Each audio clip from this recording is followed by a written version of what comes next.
The number one thing that you can do as a man is just to get your life in order.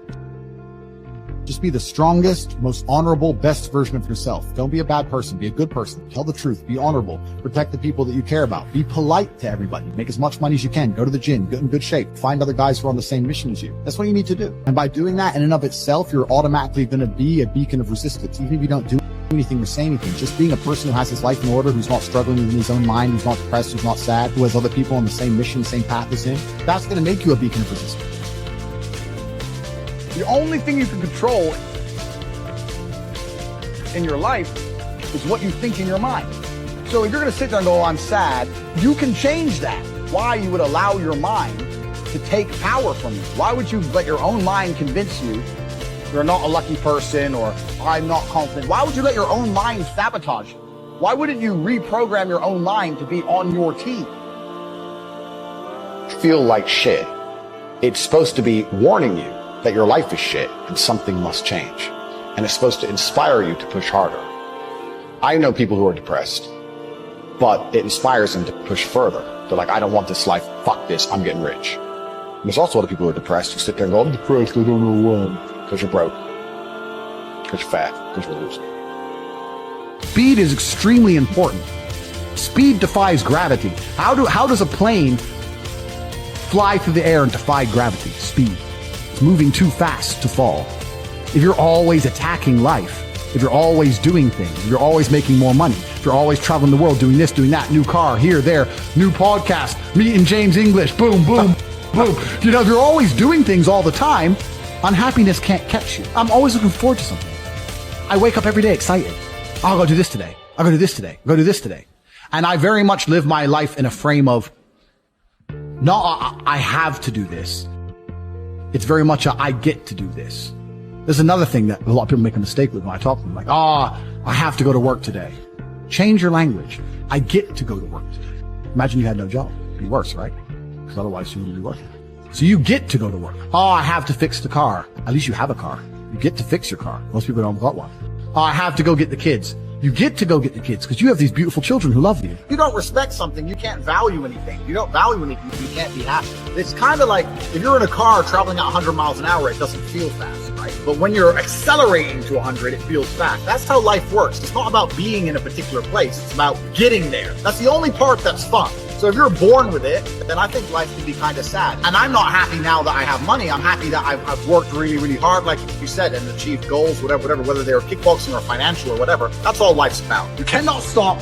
You cannot give up. Most of you are happy to be losers part-time. You want to escape. You don't want to be a loser anymore. But then that new video game comes out. I'll just play the video game. I'll just be a loser for 2 more weeks. Then I'll get back to trying to escape the matrix. It doesn't work that way. Because you jump in and out of complacency from I'm happy to be a loser and do loser things to I can't be a loser anymore. And when you jump in and out, you never get momentum. You cannot quit. You cannot give up. You need that momentum to break free. When a rocket is flying out towards the moon to escape the atmosphere, it doesn't fucking pause halfway up the sky, does it? No, it keeps going.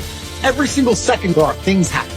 Conversations happening that you're not watching. Information. That could be the one little piece of information you need to break out. It could be that one little sentence that changes everything. But it ain't easy. It ain't going to be given to you on a plate. You're going to have to work. You're in competition with the entire world. Everyone wants to escape. You cannot be lazy. No more video games. No more loser antics. No more dumb shit. You are finally in the right place at the right time. You are the only person who can make this work, and you're also the only person who can fuck this up. I say this all the time. Still have to do the work. A wage slave brokey. Don't be one of those people. Never quit. Never give up.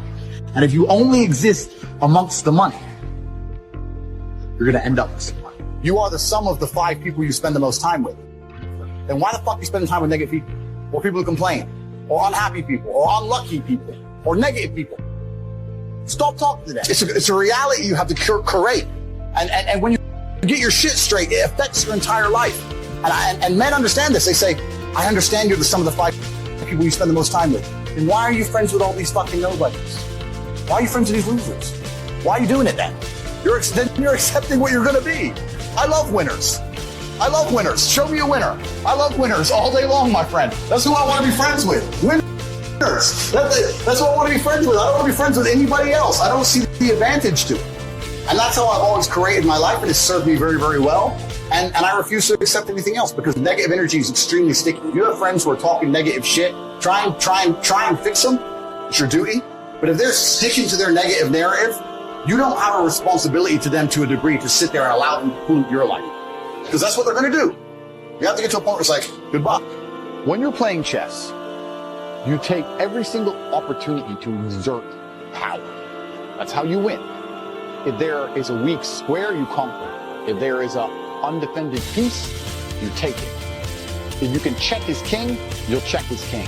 You'll pin his pieces. You'll fork it. You'll do anything you can to exert power. You'll find a weakness and you will exploit it. Now, if you don't do these things, you lose because your opponent will. I'd go to bed at night as a teenager. I looked it up on the internet. It was a Honda Civic Type R. I wanted one. It was £38,000. I know, money. Less than £50,000 on bank. Couldn't afford it. Then I looked up how much a Ferrari cost. £210,000. And I said to Tristan, my brother, I was like, there are people with £210,000 for a car. He was like, yes, so? I'm like, no, so. How? If I worked my job for 6 years and saved every penny, if I walked to work and didn't eat, I couldn't buy this car. How are people doing this? I couldn't sleep at night when I was broke. I knew that everything was a lie. I knew the Matrix was lying to me. I knew I had to find a way out. I was sitting there going, I refuse to live my human years and be some second-class citizen peasant. When there's people out here who get to do whatever the fuck they want. The dangerous thing about overly emotional men is that they're dangerous. They're genuinely dangerous. This is what's crazy. All these people who talk about toxic masculinity and how bad it is for men to be traditionally masculine. A traditionally masculine man does things he doesn't feel like doing because it is his duty to do them. He charges into the building because it is his duty. Not because he feels like it, because it is his duty. We're now teaching the new generation of men they don't have duty and they can just act on their feelings and act how they feel, and they don't have to act as a man should. You know what happens when you get men who just act how they feel? You get school shooters, you get violence, you get rapists. Men who do not control their emotions are dangerous. If you find a man who is stoic, he's not going to hurt people.